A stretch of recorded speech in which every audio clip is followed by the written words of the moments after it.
namaste everyone. This is your host Pragya welcoming you all to yet another episode of Tech Arena.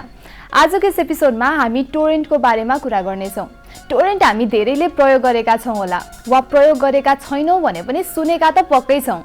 टोरेन्टको प्रयोगले ठूला फाइल्सहरू अझ specially movies र गेम्सहरू download गर्ने गरिन्छ। तर धेरैले यसलाई इल्लिगल भन्ने गर्छन्, अनसेफ भन्ने गर्छन्। So what is torrent? Torrent हो चाहिँ के त? यसले कसरी काम गर्छ? यसलाई प्रयोग कसरी गर्ने? यो लिगल हो वा होइन? अनि how safe is it to use?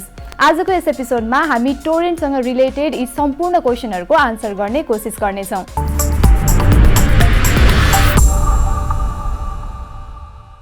हामी धेरैलाई पक्कै थाहा नै होला 1990s भन्दा अगाडि इन्टरनेट त्यति पपुलर थिएन। अहिलेको जस्तो सबैको घरमा कम्प्युटर, ल्यापटप, स्मार्टफोन्स हुँदैन थिए। जब 1989 मा टिम बर्नर्स-ली नामको व्यक्तिले वर्ल्ड वाइड वेबको स्थापना गरे, इन्टरनेटको परिभाषा नै परिवर्तन हुन थाल्यो र बिस्तारै संसारले इन्टरनेटलाई अपनाउन थाल्यो। सन् 1991 मा संसारको पहिलो वेबसाइट लन्च भएको थियो। त्यसपछि धेरै इन्टरनेट कम्पनीजहरू आए। याहूको सुरुवात भयो, अमेजनको सुरुवात भयो, गुगलको सुरुवात भयो र अन्य थुप्रै कम्पनीजहरू पनि स्थापना हुने क्रममा थिए। अर्ली 2000 सम्म आइपुग्दा इन्टरनेट र्यापिडली ग्रो हुँदै गयो। नयाँ वेबसाइट्सहरू आउँदै थिए, वेबसाइटको साइज पनि ठुलो हुँदै थियो। बिस्तारै संसार वेब भर्जन 1.0 बाट वेब भर्जन 2.0 मा मुभ हुँदै थियो। यस्तोमा इन्टरनेटको फाइल साइजहरू ठुला हुँदै थिए, तर प्रयोगकर्ताको इन्टरनेट स्पिड र ब्यान्डविड्थ भने उही नै थियो, जसले गर्दा इन्टरनेटबाट फाइल्सहरू डाउनलोड गर्न झन्झन गाह्रो हुँदै जाँदै थियो। जति इन्टरनेट ग्रो हुँदै गयो त्यति नै फाइल साइजहरू बढ्दै गए र त्यति नै इन्टरनेटबाट केही चिज डाउनलोड गर्न डिफिकल्ट हुँदै गयो, टाइम कन्ज्युमिङ हुँदै गयो। यही प्रब्लमलाई सल्भ गर्नको लागि सन् 2001 मा ब्राम कोहेन नामको व्यक्तिले बिट टोरेन्ट नामको टोरेन्टिङ सफ्टवेयरको सुरुवात गरे। यसको मुख्य उद्देश्य यही नै थियो कि इन्टरनेटमा भएका ठूला फाइल्सहरूलाई छिट्टै डाउनलोड गर्न मिलोस्। पहिला टोरेन्टिङ भनेको के हो भन्ने कुरा बुझौँ। टोरेन्टिङ भनेको एउटा फाइल डिस्ट्रिब्युसन सिस्टम हो जसमा peer to peer file sharing हुन्छ। फाइल शेयरिङ मतलब एउटा डिभाइसबाट अर्को डिभाइसमा फाइल्सहरू शेयर गर्ने। Peer to peer file sharing भनेको चाहिँ डाइरेक्टली एउटा डिभाइसबाट अर्को डिभाइसमा फाइल शेयर गर्ने विदाउट एनी सेन्ट्रलाइज सर्भर। कुनै सेन्ट्रलाइज सर्भर बिना नै फाइल शेयर गर्नुलाई peer to peer file sharing भनिन्छ। यसलाई अझ क्लियरली बुझ्नको लागि हामी नर्मल फाइल शेयरिङको कुरा गरौँ। नर्मली इन्टरनेटमा फाइल्सहरू कसरी शेयर हुन्छन् त? यो बुझ्नको लागि पहिला हामीले सर्भरको बारेमा बुझ्नुपर्ने हुन्छ। सर्भर भनेको एउटा स्टोरेज जस्तै हो जहाँ इन्टरनेटमा भएका हरेक डेटा स्टोर गरिएको हुन्छ। जस्तै अहिले यो रेकर्ड भइराखेको भिडियोलाई जब म इन्टरनेटमा अपलोड गर्छु यो एउटा सर्भरमा स्टोर भइदिन्छ। मैले यसलाई युट्युबमा अपलोड गरेँ भने युट्युबले यो भिडियोलाई आफ्नो सर्भरमा राख्नेछ। अब जब तपाईँले युट्युबमा यो भिडियोको लिङ्क खोल्नुहुन्छ, सर्भरले तपाईँको कम्प्युटरमा यो भिडियो पठाइदिन्छ। भिडियो मात्र नभएर इन्टरनेटमा रहने हरेक डेटा कतै न कतै सर्भरमा स्टोर भइराखेको हुन्छ। जस्तै फेसबुकमा तपाईँले 12 वर्ष अगाडि पोस्ट गर्नुभएको फोटो पनि कतै न कतै फेसबुकको सर्भरमा बसिराखेको हुन्छ। त्यस्तै तपाईँले धेरै वर्ष अगाडि कसैलाई पठाउनु भएको इमेल पनि कतै न कतै सर्भरमा बसिराखेको छ।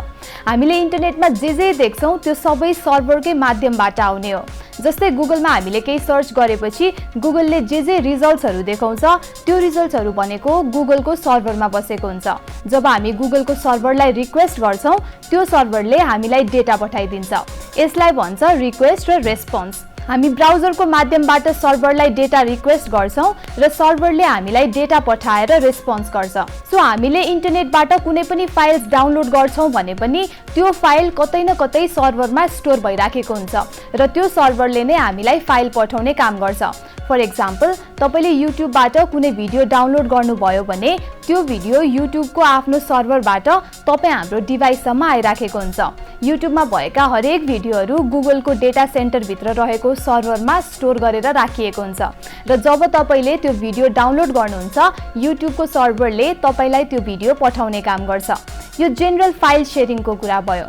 हामीले इन्टरनेटमा प्राय जसो डाउनलोड गर्ने फाइल्सहरू यसरी नै डाउनलोड भइराखेका हुन्छन्। तर peer to peer file sharing यो भन्दा फरक हुन्छ किनकि यसमा कुनै सेन्ट्रलाइज्ड सर्भरको प्रयोग हुँदैन। यसमा कुनै इन्टरमिडिएरी हुँदैनन्। यसमा डाइरेक्टली एउटा प्रयोगकर्ताको कम्प्युटरबाट अर्को प्रयोगकर्ताको कम्प्युटरमा फाइल्सहरू शेयर हुन्छ, बीचमा कुनै सर्भरको प्रयोग हुँदैन।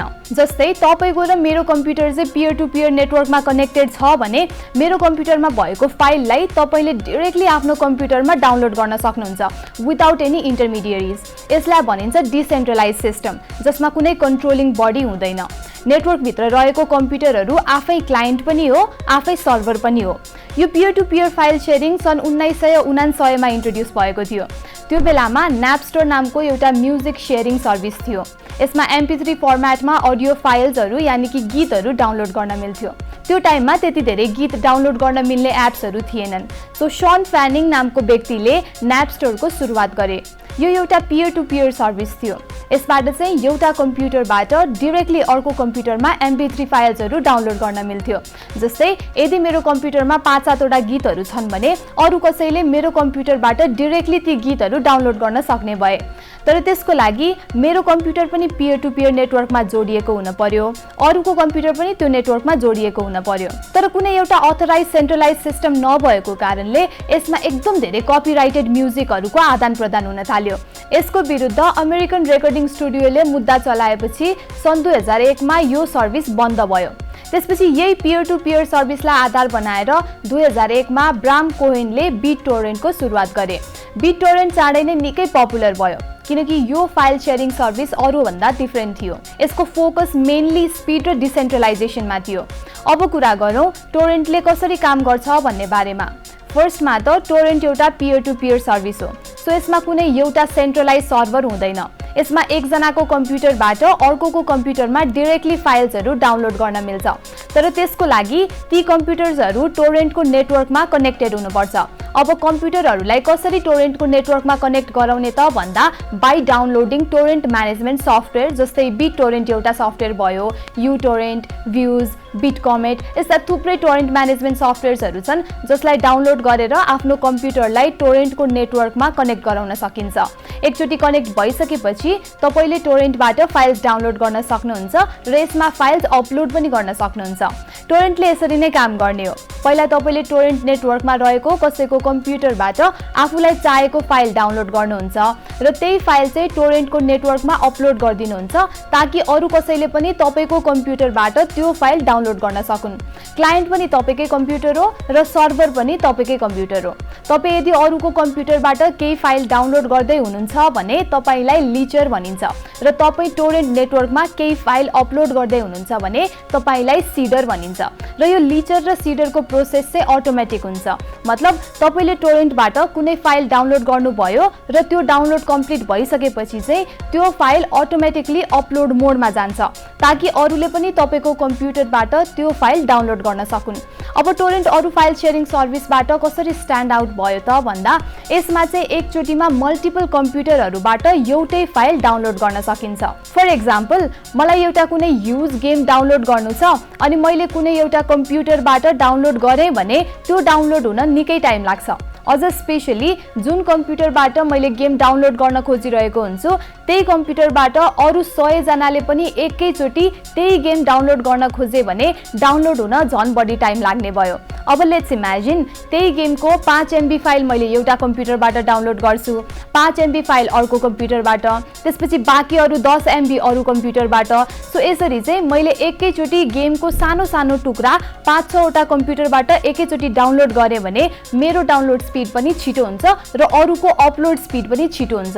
यही कन्सेप्ट हो टोरेन्टको। अब टोरेन्ट कसरी युज गर्ने भन्ने बारेमा कुरा गरौँ। धेरैजनाले सोधि पनि राख्नु भएको हुन्छ टोरेन्टबाट मुभिजहरू कसरी डाउनलोड गर्ने भनेर। यो प्रोसेस गाह्रो छैन, इट्स रियली सिम्पल। टोरेन्टको प्रयोग गर्नको लागि सबैभन्दा फर्स्टमा त तपाईले टोरेन्ट क्लाइन्ट चुज गर्नुपर्ने हुन्छ र त्यसलाई डाउनलोड गर्नुपर्ने हुन्छ। इन्टरनेटमा टन्नै टोरेन्ट क्लाइन्ट्सहरू पाउन सकिन्छ जस्तै क्युबिट टोरेन्ट, ट्रान्समिसन, डिलज। तपाईले कुनै एक क्लाइन्ट चुज गरेर डाउनलोड गर्न सक्नुहुन्छ। त्यसपछि तपाईले आफूलाई चाहिएको फाइलको टोरेन्ट लिंक खोज्नुपर्ने हुन्छ। टोरेन्ट लिङ्क खोज्नको लागि चाहिँ गुगलमा टन्नै वेबसाइट्सहरू छन्, जस्तै the pirate Bay, yts.am, 1337x, Zooqle, Torlock and so on. तपाईँले कुनै एउटा वेबसाइटमा गएर आफूलाई चाहिएको फाइल खोज्न सक्नुहुन्छ। त्यो फाइलको धेरै लिङ्क्सहरू छन् भने जुन लिङ्कमा सिडर्सको सङ्ख्या धेरै देखाएको हुन्छ त्यही लिङ्क चुज गर्नुहोला। त्यस्तो गर्दा तपाईँको डाउनलोड छिटो हुन्छ। फाइल चुज गरेपछि त्यसको म्याग्नेट लिङ्कमा क्लिक गर्नुहोला। त्यस्तो गर्दा तपाईँको कम्प्युटरमा इन्स्टल भएको टोरेन्ट क्लाइन्टले त्यसलाई अटोमेटिकली डाउनलोड गरिदिन्छ। तपाईँको कम्प्युटरमा डाउनलोड भइसकेपछि टोरेन्ट क्लाइन्टले अटोमेटिकली त्यो फाइललाई सिडिङ यानि कि नेटवर्कमा अपलोड पनि गरिदिन्छ। नाउ ह्याभिङ सेड दिस, यी टोरेन्ट वेबसाइट्समा देखाउने लिङ्कहरू भनेको तपाईँको एक्चुअल फाइल्सहरू चाहिँ होइन। यो लिङ्कमा केवल आइपी एड्रेस हुन्छन्। तपाईँले खोज्नु भएको फाइल चाहिँ यो पर्टिकुलर आइपी एड्रेस भएको कम्प्युटरमा अवेलेबल छ भनेर देखाउने काम मात्र गर्छन् यी वेबसाइट्सहरूले। र तपाईँले त्यो लिङ्क क्लिक गर्नु भएपछि टोरेन्ट क्लाइन्टले त्यो आइपी एड्रेसवाला कम्प्युटरबाट तपाईँलाई चाहिएको फाइल तपाईँको कम्प्युटरमा डाउनलोड गरिदिने काम गर्छ। अब क्वेसन आउन सक्छ, इज टोरेन्ट इल्लिगल? धेरैले टोरेन्टलाई इल्लिगल भन्ने गरेको सुनिन्छ। टोरेन्ट भन्ने बित्तिकै पाइरेसीको कुराहरू आउँछन्। यस्तो किन हुन्छ त भन्दा टोरेन्ट एउटा डिसेन्ट्रलाइज नेटवर्क हो जसमा कुनै सेन्ट्रलाइज सर्भर हुँदैन।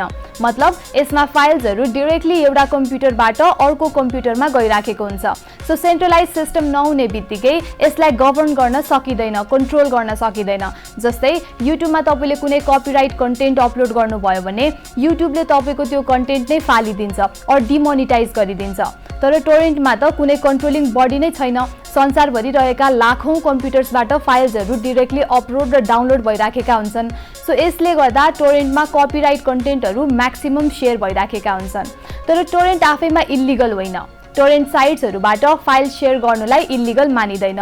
यो तब मात्र इल्लिगल हुन्छ जब कुनै प्रयोगकर्ताले टोरेन्ट क्लाइन्टको माध्यमबाट कपिराइटेड मटेरियलहरू अपलोड वा डाउनलोड गर्छन्। संसारमा लाखौं मान्छेले फाइल सेयर गर्नको लागि टोरेन्टको प्रयोग गर्ने गर्छन्, बट कपिराइटेड कन्टेन्टहरू डाउनलोड गर्नु चाहिँ इल्लिगल हो। तपाईँले कसैको कामलाई पर्मिसन बिना सेयर गर्नुहुन्छ भने द्याट इज इल्लिगल। जस्तै तपाईँले कुनै व्यक्तिको इन्टेलेक्चुअल प्रपर्टी जस्तै म्युजिक, मुभिजहरू उसको पर्मिसन बिना टोरेन्टिङ साइटमा अपलोड गर्नुभयो भने यु आर इन्फ्रिन्जिङ कपिराइट। अपलोड मात्र नभएर यस्ता कपिराइटेड कन्टेन्ट तपाईँले आफ्नो डिभाइसमा डाउनलोड गर्नुहुन्छ भने पनि this is against the law. तर त्यो बाहेक नन कपिराइट फाइल्सहरू सेयर गर्नको लागि टोरेन्टको प्रयोग गर्नु इल्लिगल होइन। मान्छेहरूले ठुला ठुला फाइलहरू पब्लिकली सेयर गर्नु छ भने टोरेन्टको प्रयोग गर्ने गर्छन् because it's free and easy. जस्तै कुनै फ्री मुभिज वा म्युजिक एल्बम छ भने यसलाई टोरेन्टमा अपलोड गर्दाको फाइदा के हुन्छ भने जो मान्छेले त्यो फाइल डाउनलोड गर्छ उसले नै त्यो फाइल डिस्ट्रिब्युट पनि गरिराखेको हुन्छ। जस्तै मैले कुनै फ्री मुभी डाउनलोड गरेँ भने डाउनलोड गरेपछि मैले त्यो मुभी अपलोड पनि गर्छु, so it reaches to more people. विकिलिक्सले पनि आफ्नो सर्भरको लोड कम गर्नको लागि कहिलेकाहीँ डेटाहरू टोरेन्टमा डिस्ट्रिब्युट गर्ने गर्छ। त्यस्तै लिनक्स डिस्ट्रिब्युसन्सले पनि आइएसओ डिस्क इमेज डिस्ट्रिब्युट गर्न टोरेन्टकै प्रयोग गर्छ। सो यस्ता फ्री सफ्टवेयरहरूले टोरेन्टको प्रयोग गरेर पब्लिकली फाइल्सहरू सेयर गरिराखेको हुन्छन् जसले गर्दा उनीहरूको सर्भरको लोड कम हुन्छ। कहिलेकाहीँ गभर्मेन्ट एजेन्सिजहरूले पनि टोरेन्टको प्रयोग गर्छन् ठुला ठुला इमेजेस र डकुमेन्ट्सहरू पब्लिकलाई सेयर गर्नको लागि सो द्याट उनीहरूको आफ्नो सर्भरमा स्ट्रेन कम होस्। टोरेन्ट इज फ्री अनि फ्री डाउनलोड्स भन्ने बित्तिकै कपिराइटको इस्यु त आइ नै हाल्छ।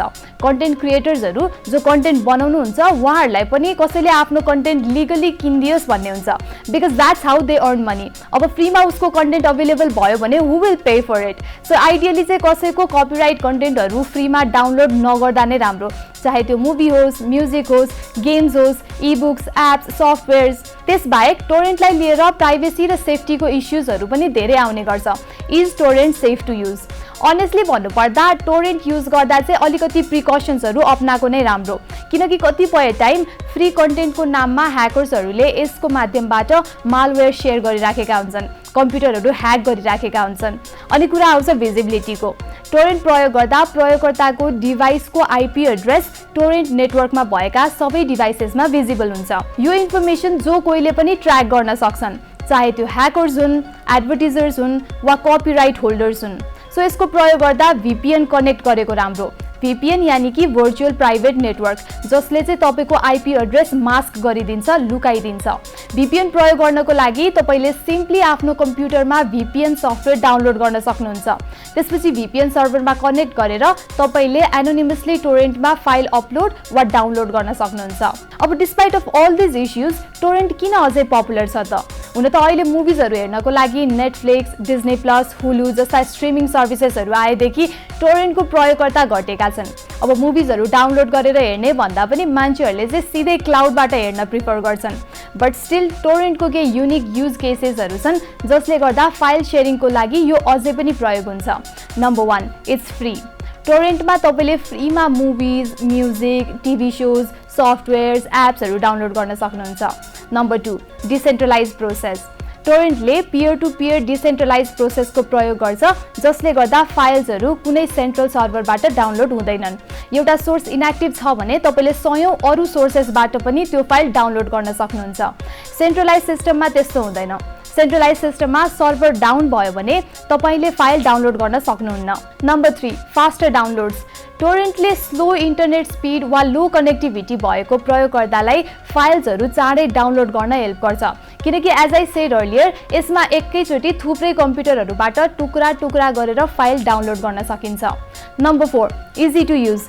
टोरेन्ट प्रयोग गर्न निकै सजिलो छ। तपाईले टोरेन्ट ट्र्याकरको प्रयोग गरेर कुनै पनि आफुलाई चाहिएको फाइल्सहरु सजिलैसँग सर्च गरेर डाउनलोड गर्न सक्नुहुन्छ विदिन फ्यु क्लिक्स।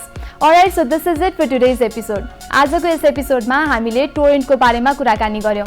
आशा छ तपाईलाई आजको यस एपिसोड इन्ट्रेस्टिङ लाग्यो होला। हामीलाई ग्यालेक्सी टिभीको युट्युब च्यानल मार्फत कार्यक्रमको फिडब्याक दिन नबिर्सिनुहोला। अर्को साता हामी प्रविधि सम्बन्धी फेरि नयाँ टपिक लिएर आउने नै छौं। Till then, stay safe and stay happy.